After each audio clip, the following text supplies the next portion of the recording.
Hello, hunters, and welcome back to the Salawag's Why It's Great Gut Reaction, where I watch things and react from the gut. Gut? I don't know. Okay, so I did not do a review of season one, but I did just finish season two of Squid Game. I really love this show. I have been enjoying a good amount of the Korean television that's been coming through Netflix. At television and movies, I enjoyed, of course, Train to Busan, my absolute favorite. Also, I enjoyed All of Us Are Dead, although the second half of that season had some funky stuff in it for me. If you're a fan of zombie shows, I do think the first three episodes, or the first half of that season, is everything I was kind of looking for zombie shows. In terms of showing kind of like Train to Busan, the early days of a zombie apocalypse. Hashtag Alive, which is also on Netflix. Another great experience for watching what's the experience of the early days of the zombie apocalypse. I think so much of the last 10 years of zombies has been basically a reiteration of 28 Days Later, where we just skip to the post-apocalypse and deal with the zombies there.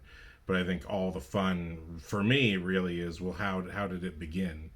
And I think the Korean television and movies have been doing a great job of doing that. So Kingdom is another great one. I finished season one actually back when it came out on Netflix, and I've just started season two. And season two is a great opener, great first episode, and I can't wait to get back to more of that. But here we are with Squid Game. I love Squid Game season one. So for those of you who haven't seen Squid Game, but you're just watching this because you kind of want to get a feel for, hey, what's this about? Should I be excited for it? Squid Game is about people who are in debt, who have gambling debts. They have loan shark debts. People who are basically in criminal. Basically, they're swimming with the sharks in debts to criminals and things like that. Or in some way in so much debt to the government that they can basically, get in far more trouble than they already are in.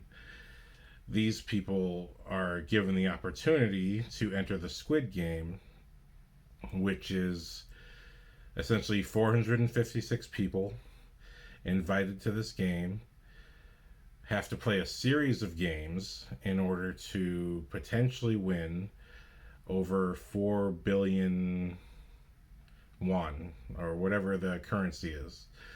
And translate that to American dollars, it's probably, I don't know, $1.2 billion. Either way, it's a life-changing amount of money. And the catch is that each game will end up eliminating players by literally killing them. And they don't find this out until they play the first game, which the famous red light, blue light. I think this is a game that most countries probably have, where it's you run when I say run and you stop when I say stop.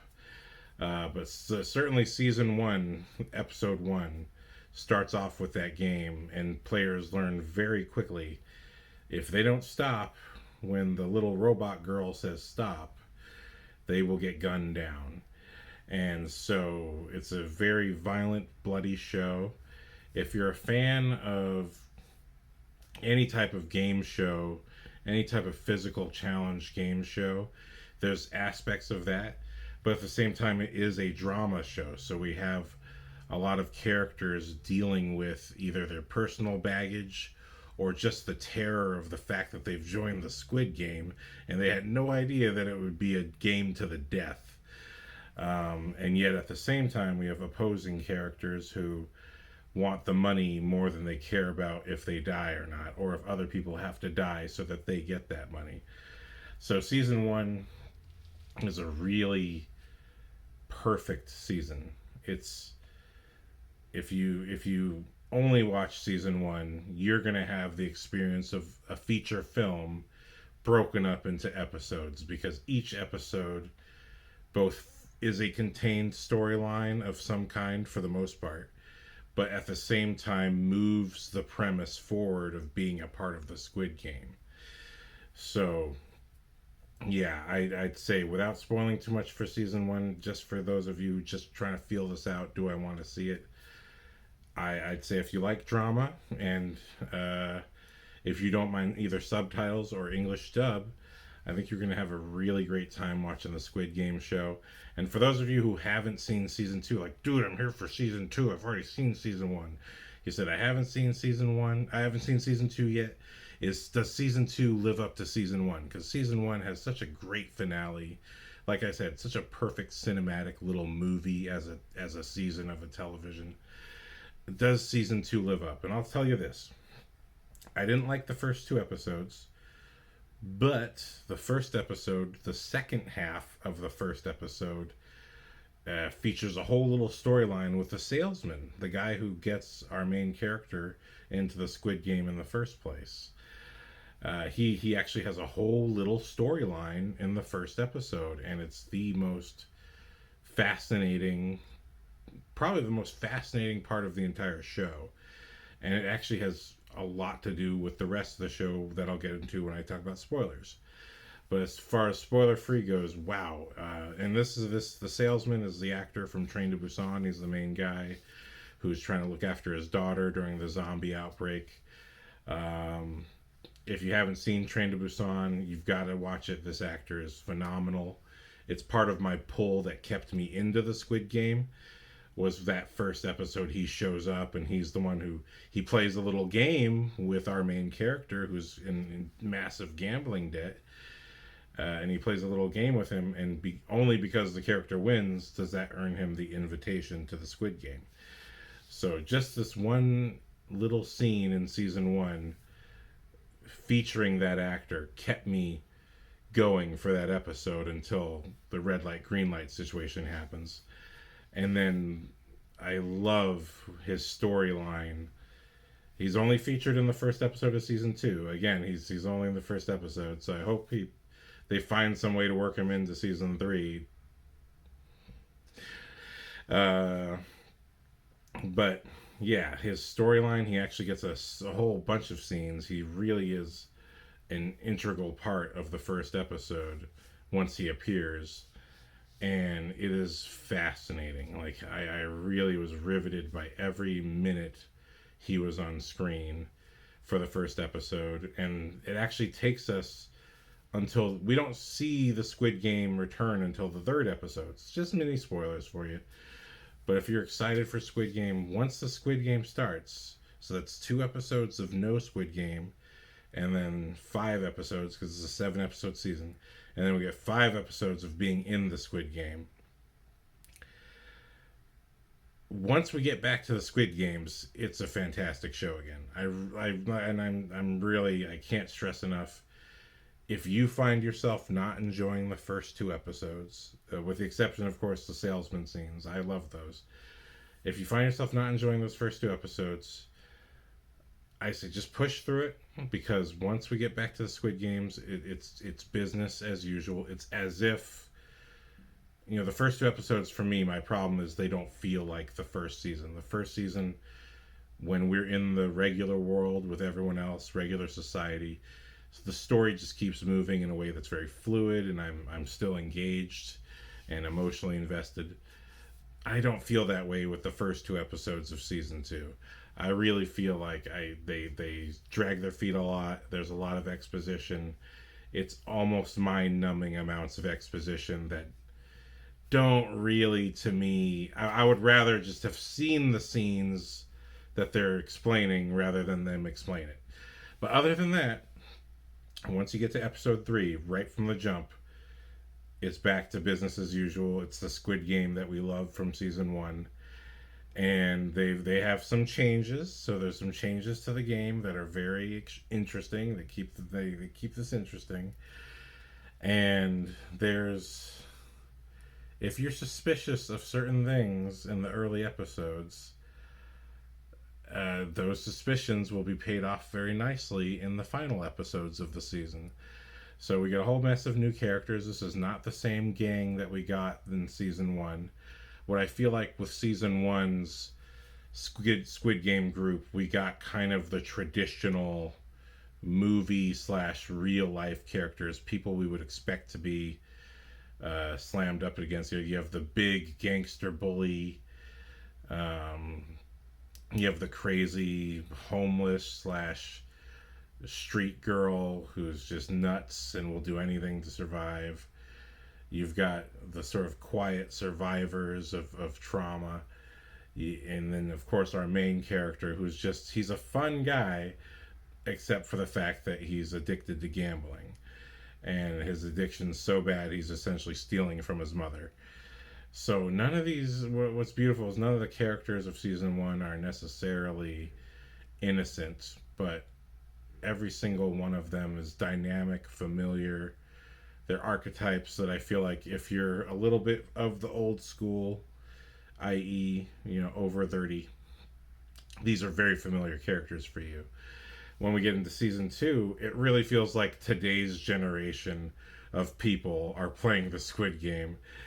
Where you still get some hard-nosed, fussy people, but you also get some wild people like the character Thanos. Somehow my nephew knew of the character Thanos, probably thanks to YouTube and other kids watching Squid Game with their parents. There's a character Thanos who is the replacement bully for this season, and he is wild and he's young, and it's a very different type of bully character. You see some similar archetypes, but there's just today's generation. At least as far as I consider it, that's how it comes off to me. Like, this is today's generation.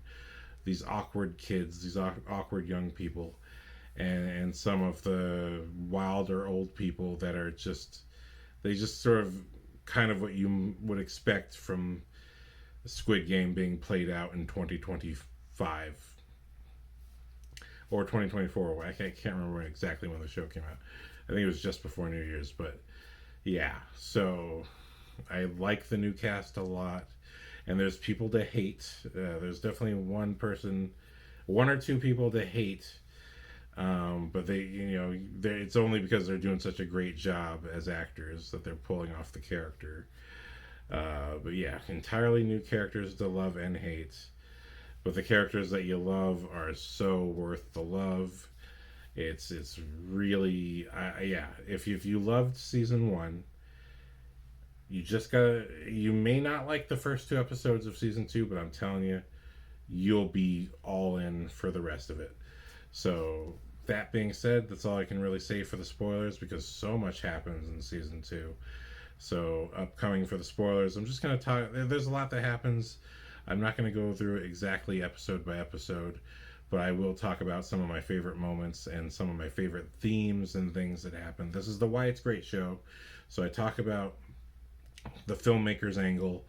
What am I looking for as a filmmaker that I feel other filmmakers should appreciate as well, and storytellers in general. It doesn't just have to be a filmmaker, but as a storyteller, what are we looking for Why It's Great? That's what we're into. So with that being said, I'm going to get into spoilers. Here we go.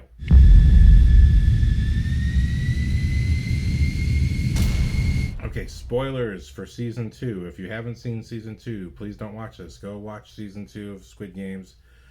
It's so good. It's so worth it. First of all, let's get into that first episode. There's themes across the show where I feel like season one, again, it's a little more old school. It's a little more relatable on that very fundamental human level of sort of, what do you value? Do you value other people? Do you value yourself? How do you value? It's very, very personal. And do you value other people? Do you value human life? And do you, and what I love about the finale is when the main character is talking to player one, who he's discovered is the owner and the guy who runs the Squid Game. And the owner, he's old and he's dying, and their last game with each other is, look down at that homeless guy. If someone helps him by midnight, you win, and if no one helps him, I win. And it's just this beautiful, hopeful notion that this whole game, or the entire first season, is so much about people taking advantage of each other and can people still remain human in the worst of circumstances? And even if you've survived the worst of circumstances, do you still believe in humanity? There's a lot of that. I feel like what makes season one such a beautiful, tight season is that it really hones in on a very tight grip of a couple themes that are really powerful that make it to the end. Getting into season two, the first episode, I cannot stand the endless exposition of the cop and his friend and the gangster guys who are working for the main character, who are explaining, "Oh, we've been looking for 3 years and all this stuff." I can't stand any of that. I can't stand the cop's best friend explaining, "Oh, you went and you got laughed out of the station, because they didn't believe you about the Squid Game." I would have so much rather season two picked up where season one left off, where we see the cop come back and we see him try to explain things and we see the chief kick him out. I would have much rather that, and I would have much rather just see the gangsters working for our main character who won. He won that what was it, 4 billion won. I'd much rather just see them doing it. I don't need or see the process of the main character choosing this path. You know what I mean? Just watch it happen. I don't even really need words to it. Rather than having them explain what's been happening in the 2 years since the first season. I really hated all that exposition. It really drove me nuts. But once we got to the salesman, because it takes them a whole first half of the episode to find him, when we got to the salesman and they're following him around, I was fascinated first by his little story of the bread and the lottery tickets. And he goes to a park full of homeless people, and he offers each one of them either bread or a lottery ticket. And I was very happy that at least one, maybe two people accepted the bread, but everyone else took the lottery tickets.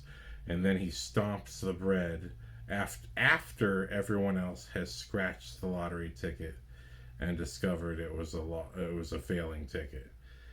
I think that's a very powerful message, and it says a lot about what the entire season is about. I think there's one thing that, I know it seems like a silly thing to bring up, but Deadpool and Wolverine, one of the early scenes of that movie is Deadpool talking to Jon Favreau's character, Happy, from the Iron Man movies, saying, "I want to join the Avengers. I need to be part of something special," to basically feel good about himself.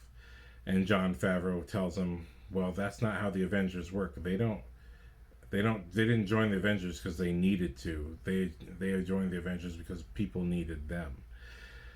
And it's kind of a huge lesson for Deadpool to learn some form of actual selflessness.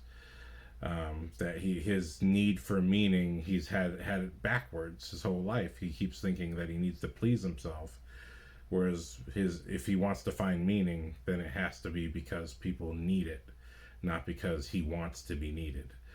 But he has this powerful journey of, and one of the best scenes being Wolverine calling him out for being such a needy, selfish person. And as much as it's a brutal call out, it's also the truth. And it's also Deadpool's most obvious insecurity, is that he's so selfish.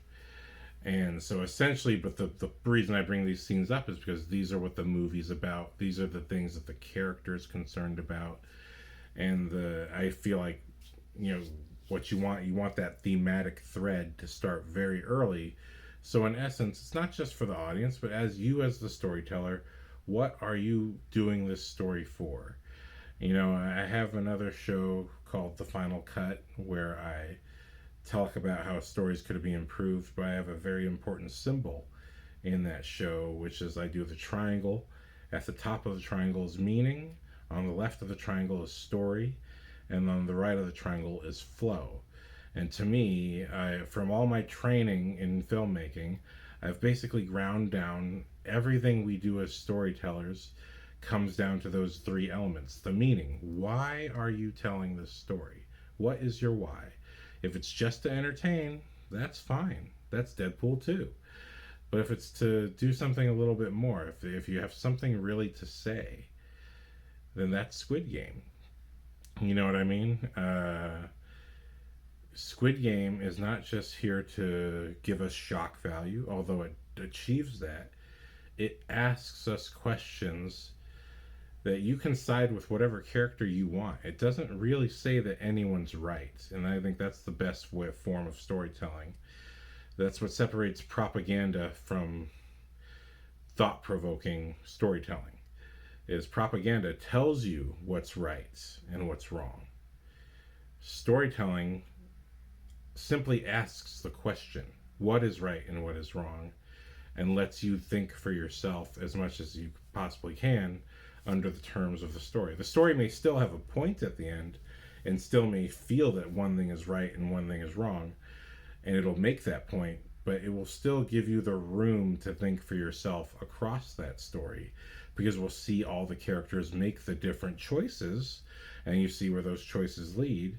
And of course, it's up to the writer, and the writer will have the rules, and well, this is right and this is wrong, so the character who makes this choice is right and wrong will have those outcomes, because that's what I want you to feel at the end of the story. But the better the writing, the more you feel you have the room to consider, and you see the benefits and the disadvantages. I think, like season 1, does human life matter? You see the bully gangster villain, human life doesn't matter, until it reaches the end when it's his life on the line, and then his own philosophy comes to bite him in the ass when the crazy girl kills him and drops him through the glass pane. So clearly life must matter at a certain point. But he didn't find that out until it was way too late, and he may have never still changed his mind. And you know, that's who the character is, and you can still have the room to disagree with him or agree with him if you feel that's the way you feel. But when it comes to this bread and lottery ticket thing, this is like, well, what?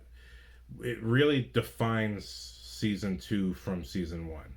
Season 2 has a lot of different meanings that are worth thinking about and looking into. And I would say if the first season, the question is, does human life have value? Or can you value others or yourself? And what does that look like? This one is, well, how do you value life and choices? It's more about the how. And so when he's stomping the bread, everyone realizes what a waste of bread. And he tells them all, no, you all wasted the bread. I gave you the choice of having the lottery ticket or the bread, and you picked the lottery ticket, which is a very powerful message. And it's, I wouldn't say it's necessarily on the end of propaganda, but it's telling you this character's point of view. And I like to think of this, I have a very specific perspective on the whole Jesus and temptations scenario. I'm not a religious person, but ever since I read the Jesus and the Three Temptations, I've always had this notion that the devil wants you to make the right decision. He doesn't want to punish you. He wants you to make the right decision. But because you don't, he must punish you. And I really felt like the salesman in this case, he's the devil. He wanted everyone to take the bread, but no one would, and so he punished them by destroying the bread that they didn't choose, because they took the temptation over the bread. But the one person who picked the bread, they were fed for that day. But it asks a bigger question about, how are you living your life? Are you chasing some lottery ticket that you know most likely won't work out for you? Or are you chasing today's bread, meaning, live today to fight tomorrow? That's very much the sort of common thread throughout this entire season. Live today, fight tomorrow. And as we get into the games, and very early on, they really emphasize the voting. Now, there's very obvious political messaging, and they're talking about politics and how society kind of operates, selfish people versus selfless, or just people who more value their lives, their own lives. In addition to that, this real thread of what is making the people selfish. You know what I mean? All the people who vote to stay in the game, even after they see a bunch of people die during the red light, green light, all the people that vote, they're picking the lottery ticket. The people that vote to stay want that lottery ticket. They know for sure there's a high chance they might die or everyone around them might die, but it doesn't matter to them as long as they win that lottery ticket. Whereas on the other side, you have all these people who are like, no, I'll take my bread and go home. I'll live to fight another day. But if I stay here, chances are I will not live to fight another day. And that really comes to a head in the finale. So, and not only that, we have other smaller themes such as, again, whether it's lottery ticket or not, we have this Thanos character he's a rapper, he's obnoxious, he's got his own little gang with him who he's constantly betraying during every single game, and yet they still follow him because he's the big dog, or he presents himself as such. And one of the people Thanos tries to impress is he keeps trying to impress girls to get girls. The first girl he tries to impress dies during red light, green light. The second girl he tries to impress doesn't really care, but she's really just looking out for herself and for this teenage kid or this very young kid. And we see time and time again throughout this season that he has these choices. He can choose to side with her and be her partner or side with Thanos and his gang. And he keeps picking Thanos and his gang. Again, even though he knows these people don't really care about him and they just want him to do what they say, even though he knows that, he picks them. Even though the other girl clearly is offering safety and freedom, the freedom to be yourself. But he's so worried, and also I feel like it's that societal pressure. He has this societal pressure, this peer pressure in his mind to fit in and to do what the other guys are doing. I see all of that kind of playing out through this. Though this guy almost has no lines, you can just see it in his performance that he's kind of dealing with all of that at once, because essentially they are peer pressuring him. That's what's physically going on. They're peer pressuring him, and he succumbs. And it literally takes until the last episode, or the second to last episode, for him to pick what he wants. And it's the last vote of the season. And I thought that was very beautiful. It's like it took him the whole season, but he got there. And although he never quite overcomes his fear, he does have just an ounce of courage to attempt to protect the girl that was looking out for him. But then he's too afraid to really try to defend her and allows her to die. So it's unfortunate. We have a real hard to watch tale of cowardice and fear, but it's also very relatable cowardice and fear. I think we all like to think we would be the hero charging out to save the day. But I know I've had times in my life where I was cowardly and I regretted that, but that perhaps without those moments, I would not have found my strength later for more serious situations where I did step up and do the right thing. So everyone's on a journey, but also, where you're coming from in that journey. The girl that was looking out for this kid, maybe she went through that already herself, or maybe she was always a loner. We don't know that, but we know that his story is only expressed through the fact that she's clearly okay with riding her own way, and he's afraid to stray from the crowd. And so that's just one of these deeper things to think about when we think of the people picking the lottery ticket, the people picking the Squid Game versus the people who want to take their bread and go home. How many of those people are just going along out of fear? And this is expressed again through our crazy lady, who's kind of the Cleo, the Korean Cleo. She's like Claire. She pretends to be clairvoyant, and the gods are looking out for her. And maybe they are, because she does get saved a few times. But literally, her own bizarre, twisted, negative piousness to things that are kind of unreliable. Those things almost get her killed so many times. Whereas if she just, in her case, if she just went with the crowd and kept her head on straight, she would probably survive sooner, faster, better. But she keeps picking out of her fear, going to this belief in something that seems a little bit crazy. You know, it's not the same as the religious guy in the first season. The first season religious guy, he seemed like he was genuinely religious. This girl seems more like she's probably used these beliefs to rip people off, and that's how she's gotten herself in trouble. That's what I kind of get from her. But you see, as the season goes on and she keeps surviving, that all of a sudden she starts recruiting her own little group of people who are scared, and so she's, her sort of false piety is inspiring, or it's making, it's inspiring other weak suspicious super it's inspiring other weak superstitious people to follow her because they think, oh well, she's religious and it keeps working for her.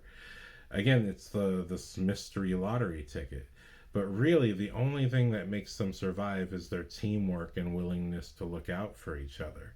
That's kind of the beautiful thing, going back to the first Squid Game, when we go through, not, and I'm not talking about season 1, this season, season 2 Squid Game, when our main character is shouting out, "Everyone stop!" I love that. You know, that's our first lesson for this show, is that teamwork is what makes people survive.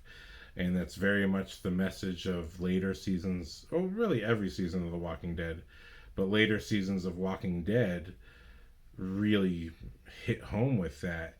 And Squid Game is focusing on that, saying, you know, there's, you can gang up and be part of the lottery team, or you can gang up and be part of the bread team, but the only team that truly survives is the team that looks out for each other sincerely. And unfortunately, even that's put on its head when in the season finale, our main character comes up with a plot to steal the guns from our men and women in uniform, or the square triangle people. Even he is willing to sacrifice people for this opportunity to take guns and have his little rebellion. And it kind of seems like impossible, but the beautiful thing is, even then, he gets so close to victory, except for the fact that, again, player one becomes his friend, and player one is the front man this time around. And as we know from season 1, he was a player from an earlier Squid Game, I think 2015. So chances are he was the winner of that Squid Game, and for whatever reason came back. Um, Although I think my friend said he was actually an employee. I think he did play the game. So I think that's what's crazy about this game. In season 1, we have the old man, the owner, helping the main character survive just because he enjoys playing the game with him. Whereas in season 2, we really don't know what's going on. It seems more like the front man is just keeping an eye on the main character as opposed to helping him. And yet he does help him survive. I don't believe it's entirely for himself, but also I wonder, is the season finale, was that expected?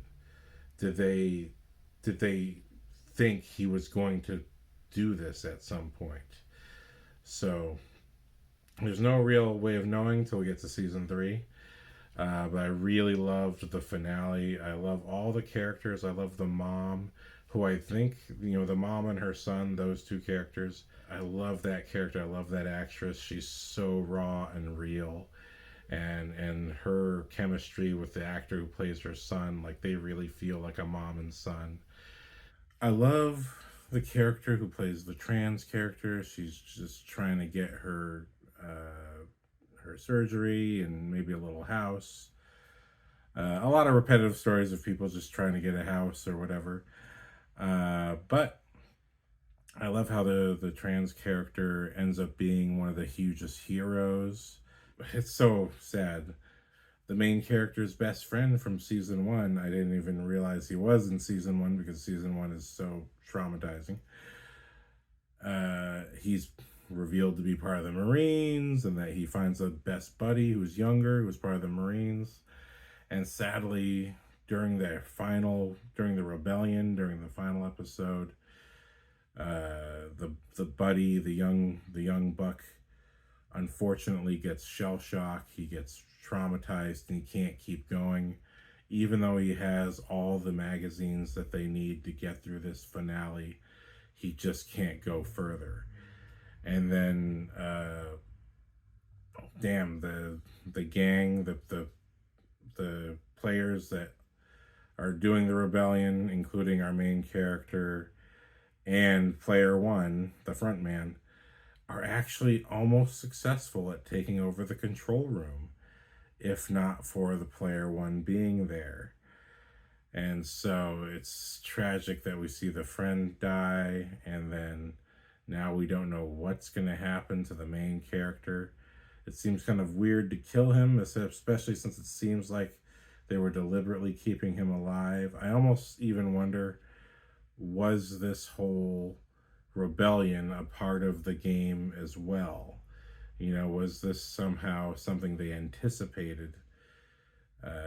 Is this the reason why player one was keeping the main character alive?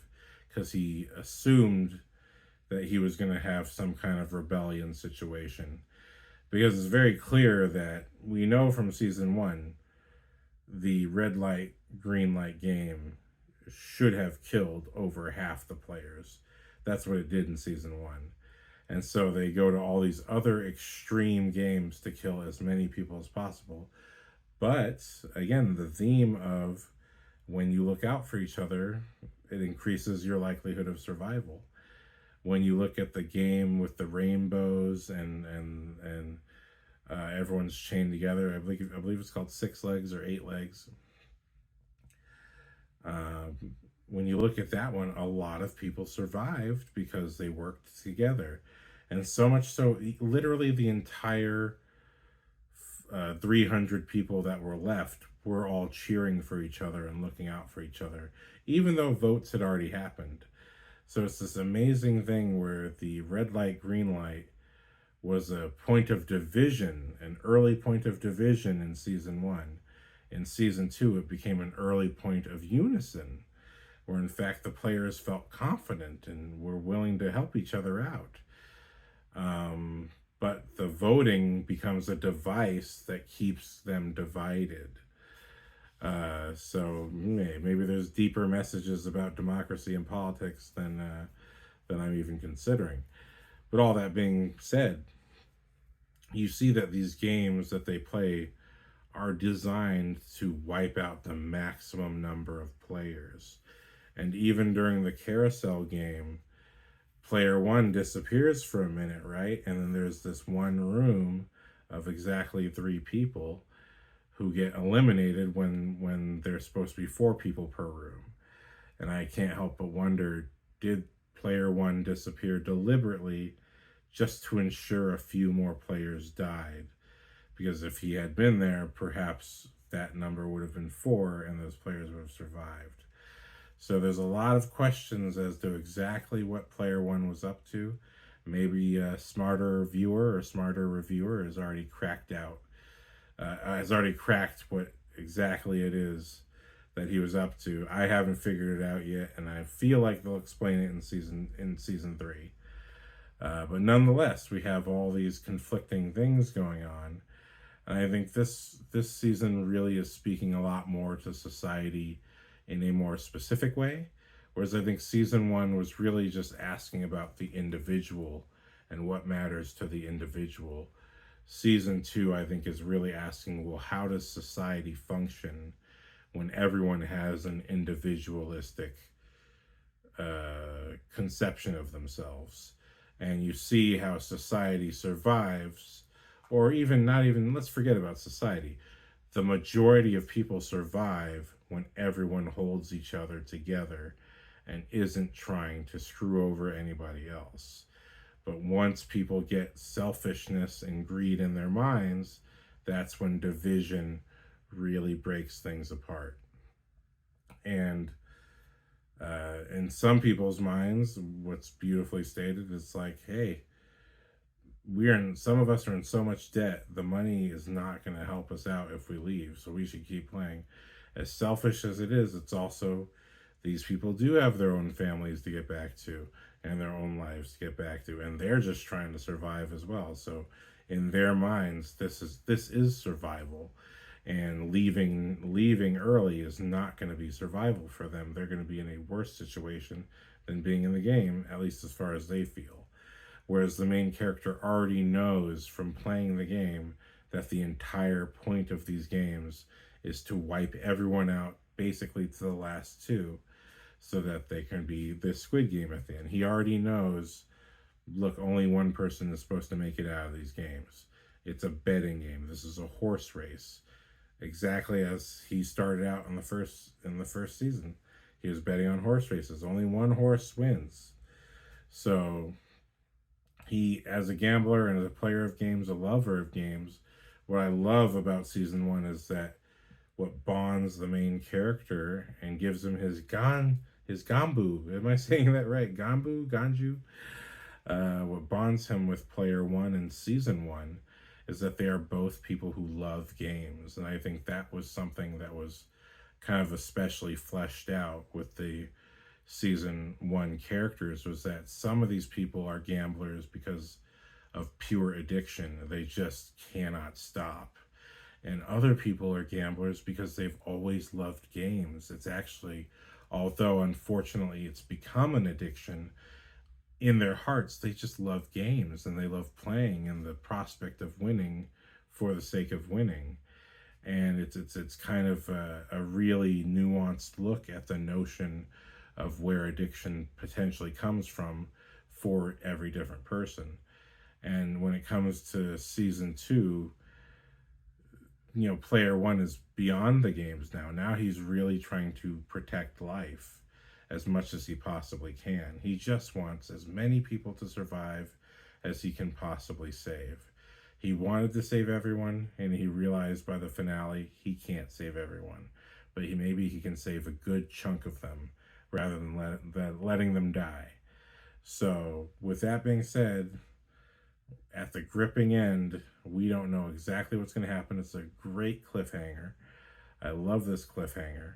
Apparently, I've heard, I don't know if it's true, I've heard that they were shooting seasons 2 and 3 right alongside each other. So, I'm very excited to see what's to come. I really love the themes and messages going on.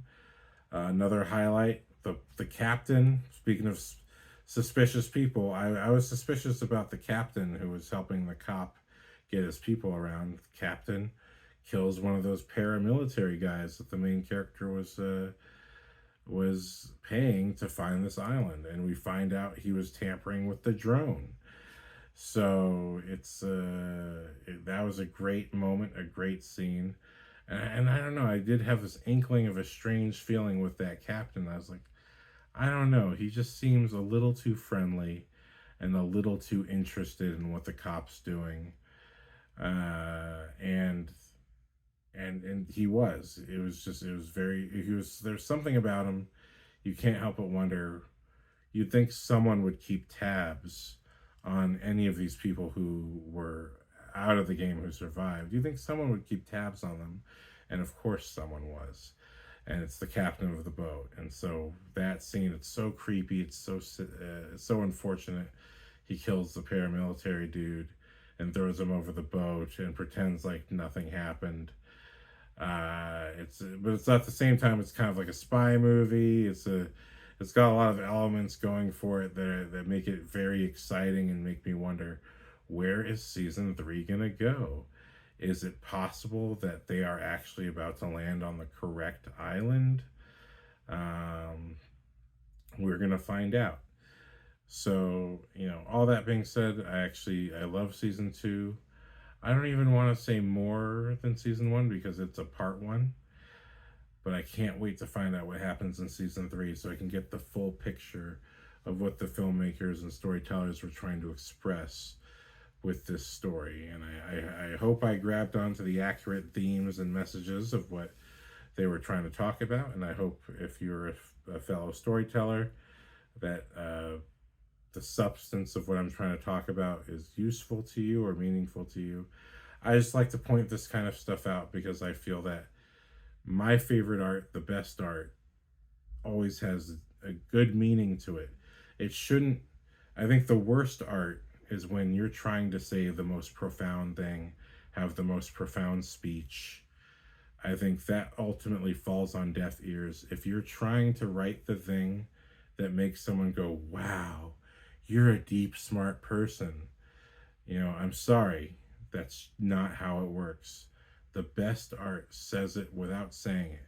I mean, you could still have a beautiful speech at the end, but you should still do everything you possibly can to express your message through the character's journey. And I think season one accomplished that incredibly well. Season two, with the exception of the first two episodes that are Exposition City, I really love how those themes and messages from the salesman scene with the bread and the lottery tickets through the Squid Game, there's a beautiful, tight bit of thematic framework going on that you can really analyze across all the different character relationships. So I think that's something worth noting for why it's great, why it's awesome, and why, as a storyteller, it's a good show for you to pay attention to check out, and challenge yourself. Say, is this what I'm doing with my story? And you don't have to do what Squid Game does. If you want to write the great speech, go write the great speech. There's nothing wrong with wanting someone to think you're deep, but I do think that want defeats itself. If you truly want to be deep, stop trying to be deep. Just pick a message and express that message through character choices. And do those character choices feel natural, or does it feel like you're forcing them to happen? Because if you're forcing it to happen, you're still trying to be deep. The story has to naturally tell itself. Even with your intended message, it has to naturally tell itself. Otherwise, we wouldn't get Jurassic Park or Terminator 2. The story has to tell itself the way it feels it should be told. And you have to listen to that after you've come up with your theme. Whatever your theme, you know you have an end goal with that theme, but you gotta also let the story breathe and speak for itself. So that's what I got to say about Squid Game Season 2. I think it was amazing. If there's any highlights that I missed, please let me know in the comments. What's your favorite scene from Squid Game Season 2? Do you love the salesman bread and the lottery ticket scene? What's your favorite game from Season 2? What do you think is going to happen in Season 3? If you would like to have a discussion, or just tell me what your favorite moments are, I would love to read your favorite moments, because I've told you my favorite moments, and they're all thematic, but nonetheless, that's mine. What's yours? What's your favorite moment? Please tell me in the comments. Is there something about the themes or characters that I missed, or that you think is a great thing I should have brought up? Definitely let me know in the comments, because I'm just one guy looking at things through my own lens. If you caught something that's much deeper, or if you caught something that really resonated with you personally, I would love to know that. Anything that relates to you personally, I think that's what movies and shows are all about. I think the best stuff touches us on a personal level and makes us ask ourselves questions. Well, this happened to me and I did this, and I see this character did the thing I'm glad I didn't do, or did the thing I used to do and I'm glad I don't do that anymore. That's the kind of stuff that storytelling, if it's really doing its job, if it's really trying to be something that is about humanity, then that's the kind of stuff I love. And I love having that kind of introspection and reflection. So if any of this show relates to you on that level, please tell me. I'd love to know your story. And maybe I'll bring it up in the Season 3 review if I really like whatever you have to say, if you give me permission to do so. So that being said, thank you for watching. If you want more, please like and subscribe. I don't really like saying that. I think if you genuinely want more, you'll like and subscribe all on your own. But all that being said, I cannot wait for Squid Game season 3. Let's go. Let's effing go. And thanks for watching. Aloha.